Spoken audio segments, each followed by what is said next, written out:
Looking at the power reducing identities today, take a look at those: sine squared, cosine squared, tangent squared, power reducing identities. And notice how these would be used if we had sine squared and we're trying to get it in terms that is not being squared, or maybe we have something to the fourth power, trying to reduce that exponent. So right here it says rewrite sine to the fourth in terms with no power greater than 1. So we can rewrite sine to the fourth as sine squared times sine squared, right? Then we can consult our power reducing identity, which we know sine squared is 1 minus cosine of 2x over 2. Well, it's this twice.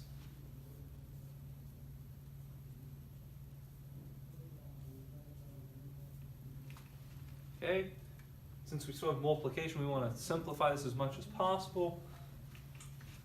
When we do that, we multiply across the top. We have 1 minus 2 cosine of 2x plus cosine squared of 2x all over 4.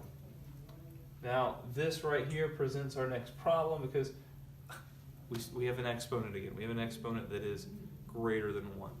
So, looking at that and knowing that our cosine power reducing identity looks something like this. Cosine squared theta would have to be 1 plus cosine of 2 theta over 2. Now, we don't have theta, we don't have just an x, we don't have just a variable. Our theta is 2x. So everywhere we see theta, we want to replace with a 2x. So that means that this is going to end up being 1 plus cosine of 4x over 2. That's what we need to replace in there. Because 2x is theta and 2 times 2 is 4. Alright, moving down here then, we're going to replace that in. So moving right here. Alright, we've got 1 minus 2 cosine of 2x plus 1 plus cosine 4x over 2. Everything is over 4. Alright, I'm going to break, because we only have fractions and fractions, that's not very beautiful, so we're going to break up everything, divide everything by 4. So that's 1 over 4 minus 2 cosine of 2x over 4 plus this fraction divided by 2 divided by 4. Well, if you divide something by 2 and then divide it by 4, it's just like dividing it by 8. So we have 1 plus cosine 4x over 8. We want to add these fractions or subtract. We want to combine these fractions. We need a common denominator. Make this an 8, which makes this a 2. Make this an 8, which makes this a 4. And now we have a common denominator of 8. That 2 and that 1 need to add together to give us 3. Everything's over 8. We have a minus 4 cosine of 2x. We have a cosine of 4x. These cosines cannot add together because that's a cosine of 2x, this is a cosine of 4x. Those are not like terms. Let's look at an equation that involves a power reducing identity. Notice that the predicament we're in here, we can't factor out a cosine because we're taking the cosine of 2 different values. So it's not as simple as just saying, oh, I'll factor out a cosine and be all right. That doesn't make any sense. We're taking a cosine of x, a cosine of 2x. Those aren't just a multiple. So we need to get everything in terms of 2x or something that we can work with like that.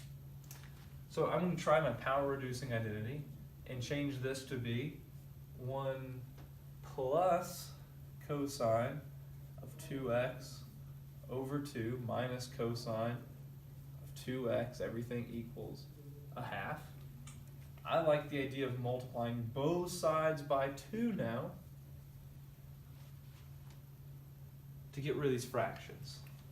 That 2 cancels out, and we're left with 1 plus cosine of 2x. We also have to distribute it here, so we have a minus 2 cosine of 2x. And over here, of course, we have 1. Subtract 1 from both sides, and we're left now with this equaling 0. Cosine of 2x minus 2 cosine of 2x equals 0. Combine these like terms. Cosine of 2x minus 2 cosine of 2x is a negative cosine of 2x. Divide both sides by a negative 1. Cosine of 2x equals 0. Now this is where it can get a little tricky. We're taking the cosine of 2x. We want to know, when does cosine of 2x equal 0? Trying to think through that in your brain can be difficult, and I understand that. All right, trying to think of, well, when, what values, if I double them, am I going to get a cosine of 0? That's just a lot of thought. So here's some tip. All right, here we go. Just think of this for a second. Instead of that 2x, think of this as cosine theta equals 0. Now we're letting 2x equal theta right here. Let this be cosine of theta for a second equals 0. Well, when does cosine of theta equal 0? We know theta would have to be pi over 2. Theta would have to equal 3 pi over 2. Those are the 2 times that we get a cosine of 0 within from 0 to 2 pi. So here, because 2x equals theta, so we plug in each of these values. Well, what if theta equals pi over 2? So that means 2x equals pi over 2, because pi over 2 is a value for theta, which would mean x is pi over 4. Well, what if theta is 3 pi over 2? So that would mean 2x equals 3 pi over 2. X equals 3 pi over 4. Now, it does just solve. It's very generic. It doesn't say find all solutions within this interval. So, think about your cosine of 2x function. That's what we just solved. We found x out of cosine of 2x. What is the period of cosine of 2x? When is it going to repeat over and over and over again? Because we have these x values here. But they're going to continue to repeat. They're going to continue to be solutions to this equation for each interval of the period. So what is the period of cosine of 2x? Well, we know to get the period, we take 2 pi and divide it by b. Since b is 2 pi divided by 2 is pi. The period is pi, so this is pi over 4 plus pi n, 3 pi over 4 plus pi n. This gives us other values on the unit circle, such as 5 pi over 4, 7 pi over 4. It's going to keep repeating over and over